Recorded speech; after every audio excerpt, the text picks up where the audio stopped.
Welcome to Trucking with Fitz. We got a number of things we're going to do today.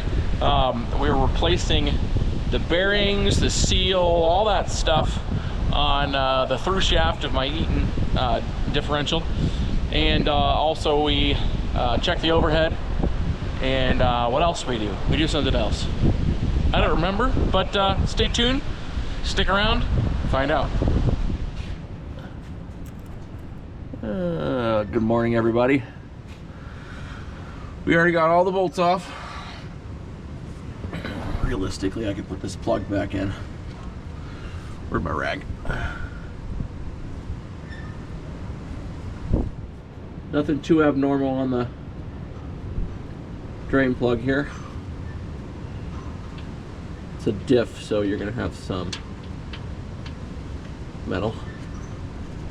No chunks.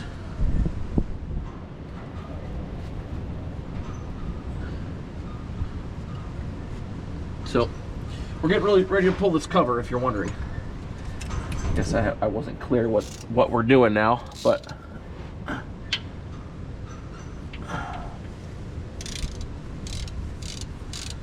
let's fill plug back in, or drain plug rather. Nothing too tight. This should slide right off. Look at that. Look at us.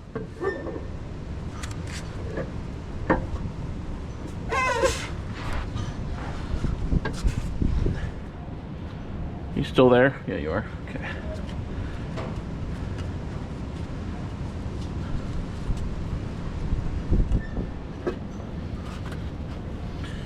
I didn't realize there was going to be that much junk in there. Okay.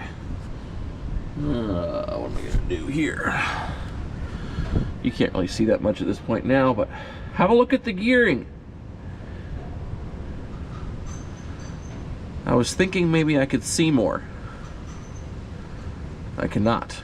I will, however, spin this around and take a look at it. I guess I can't spin that around, can I? Yeah, I'm showing my ignorance, but you know, you guys already know I'm ignorant, so what's new? What's new? I'm just recording on the fly, so everything I think before I filter it comes out of my mouth.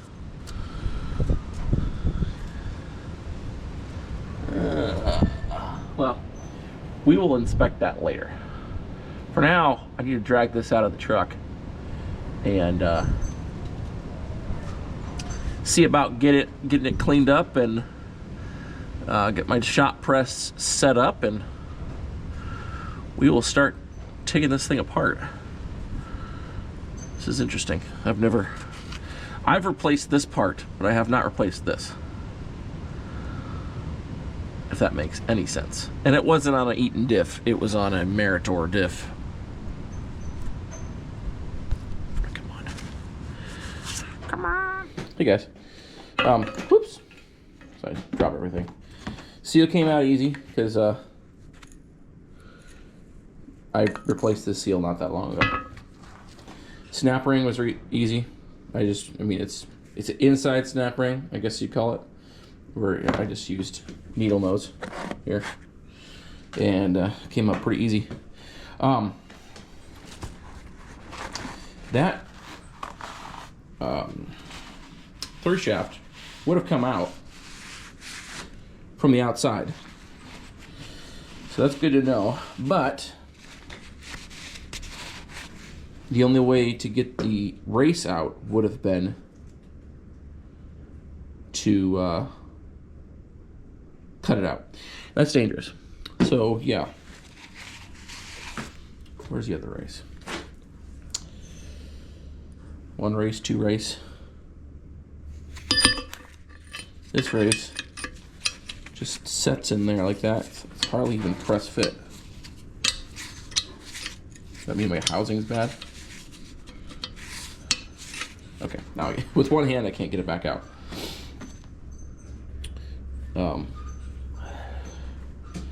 We will see as we go back together one would think that this would be just a little bit larger diameter so you can get the other one through. Right now the plan is to tap this other one this way. I believe that's the way it's supposed to work. Get that out of there, and might even just stick it up with the shop press to do that part. We'll see. Hard to really show you this. I don't have any good places to mount you. You're on a magnetic mount right now. I guess I could put you on a tripod somewhere, but still. But I'll show you updates as we go along here. Okay, what have I done? So I got the bearings pressed on here. I pressed them off that one, but I didn't really need to. I just, you know, thinking I was replacing bearings. I did it anyway. It was fun. It's fun to use a shop press. I don't know. Sort of, it's like oddly satisfying. Anyway, I got these guys pressed on. I have the inner race in there. So let's just set this in there.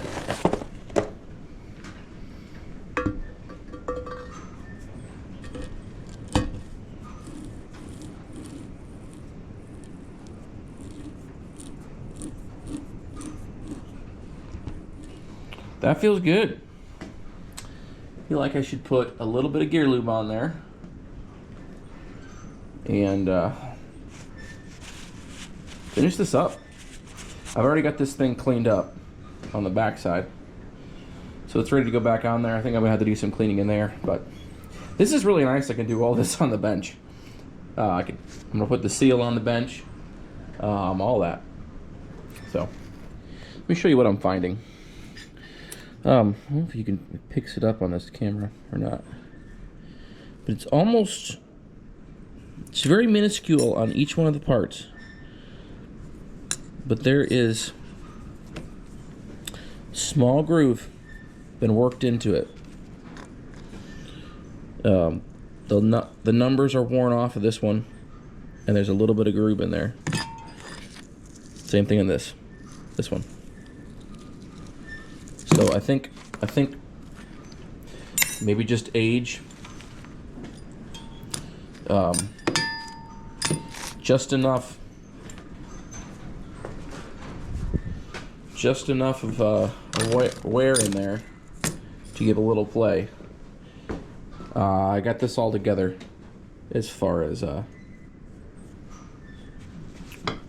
a new anyway, I'll do that in a second. Snap ring, I don't have the seal in there yet. Let me go grab the seal. Seal's right here.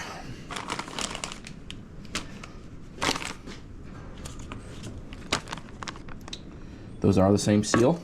That's a relatively new seal. That's a year old, maybe. Anyway, gotta get this pressed in. Gotta find the right socket for that. And then we're gonna be ready to go back together. This has no play. No play. Snap ring went in there tight. That's what you want. Tolerances are good. I like it. It's making me feel good about this situation, that we're going to be going back in there with no play, and whether or not that is our vibration, I don't know, but sure wasn't helping anything. Anyway, I'm gonna get this finished cleaning up, get this seal tapped in there, and we'll put the yoke back in when we get in underneath the truck, because I want to do my best to line them up with the other yokes, get them timed correctly. So I'm gonna try my best to do that. You didn't miss anything. It was really simple going back in. There's 4 studs and there's a dowel, so there's not really you just got to make sure you got this the splines relatively lined up. There's so many splines it's easy to slide in, and like I said, there's stud, stud, stud, stud. So and then dowel. So it's not going. There's only one way it can go on. That dowel has to be sitting in that hole, otherwise it won't go on. And yeah, pretty simple. Once I got it partway on the dowel and on the studs and in the spline, knew it was in the spline, I just tightened her up close to the dowel, and everything just slid nicely in all the way around, pretty much, because that's the tightest spot. So once that's on, we're good to go. Anyway, we're going to, what are we doing next? I don't even know what I'm doing next. I need to get the yoke, and we're gonna do our best to line up this yoke with the yoke on the other side. I wish there's got to be better tools to do it, but I'm gonna do my best. Is what I'm gonna do my very best, and then tighten her down. And it might be about lunchtime. I don't even know what time it is. I wish I knew what time it was, but we got to get this done. My wife is leaving at 1 with my daughter. My son's going to be napping, so I really want to have this done before that. I don't know if it's going to happen, though. I can eat lunch at 1 and then come back out to do my overhead after. I still got to get this U-joint out so I can install the new one. So anyway, stuff to do. Hello guys, we got everything buttoned up on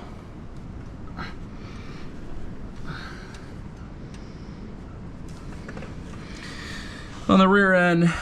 I'm just sort of poking around in here now, trying to look for,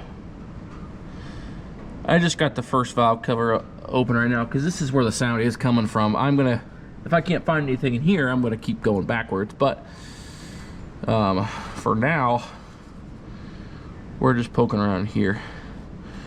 One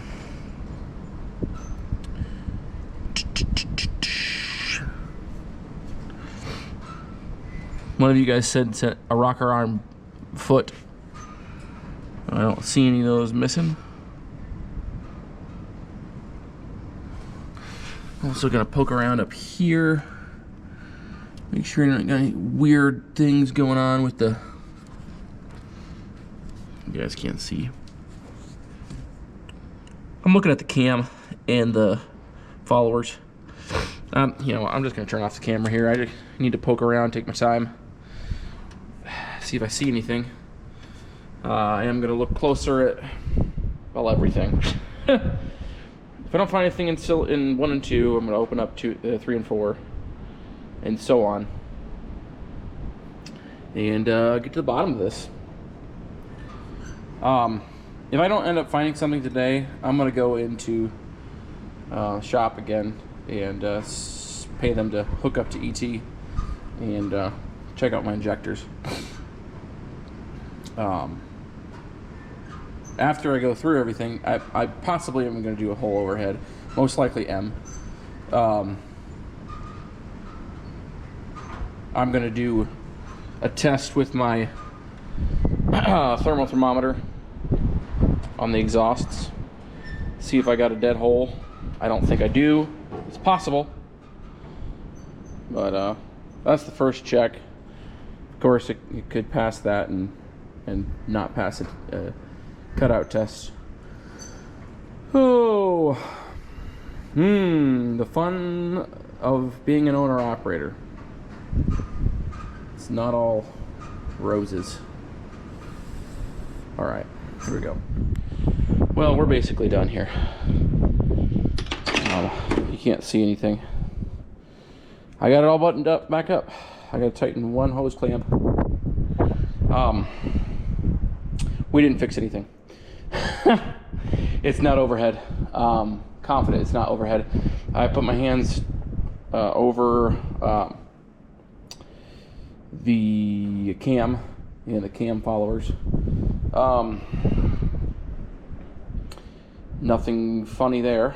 No scoring, nothing, all smooth. I only adjusted one. I had an exhaust that was a little loose. Besides that, everything was good.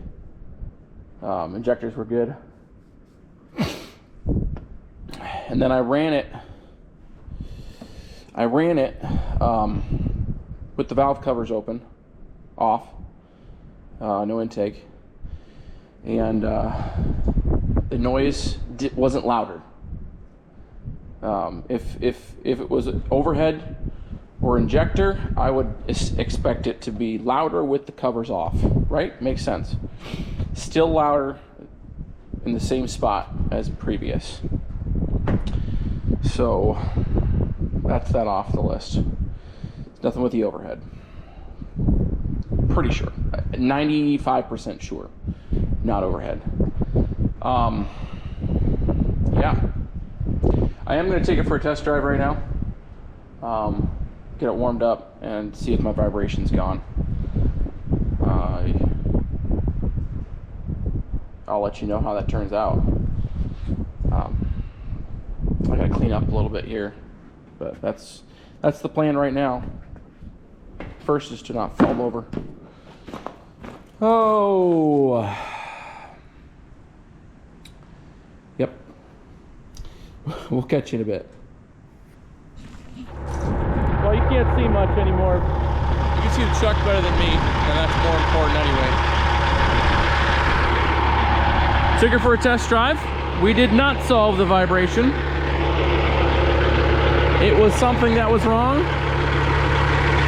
but here, let's just shut this off so you can hear me. I fixed something that was wrong, but I did not fix the vibration. Ain't that fun? Oh, it was a fun experience. I learned a lot today. Still got the noise.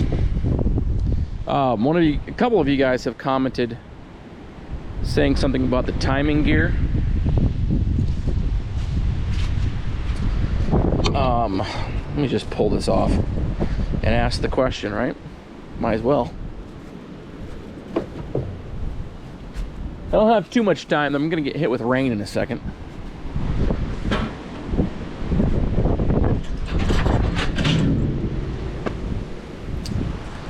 Oh.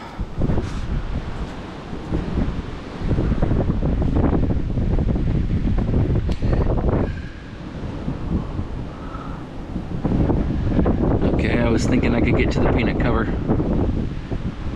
One of you guys was talking about scoping it. I couldn't remember if I could get to the whole peanut cover or not. I cannot. I have to take off that bracket to get in there, I think. Maybe not. Does it just slide out? You guys tell me. Let me scoot to the other side here. Can I get this peanut cover off without moving that bracket? Oh, I can't see anything. I think I might be able to.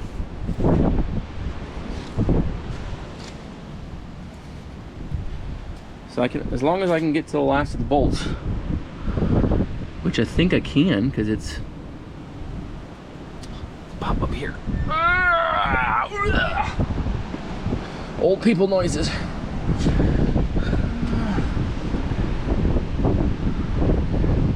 Looks like there's a Torx head right there.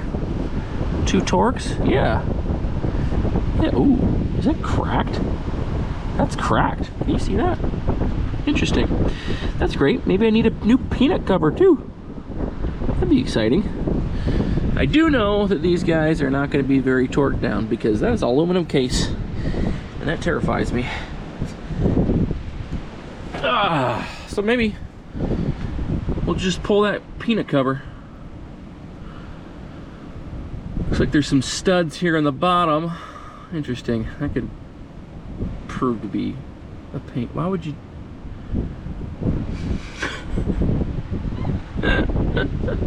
Anyway, you guys can comment down below.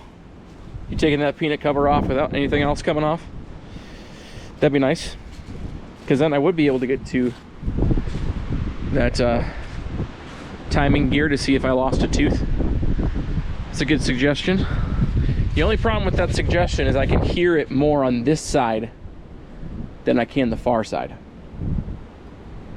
So maybe it would be a tooth off of something else. I don't know. But it's worth a shot. At this point, I'm open to a lot of things. The plan is Monday morning. Monday morning, I'm going to tell you guys what the change is. None of this is the change. This is all recent phenomenon. But Monday morning, I'm going to drive this guy over to the mechanic I went to yesterday. And the main mechanic will be there, the owner of the shop. And hopefully he can give me some insight also. But either way, this video is probably long enough, and it's starting to rain. So thanks for watching today, guys. Keep commenting. You guys have great comments. Some of you guys gave me so much information. Like, what is it? YouTube is awesome. You gave me a lot of good information. Had to read your comment multiple times to process it all. But yep, we'll see you in the next one.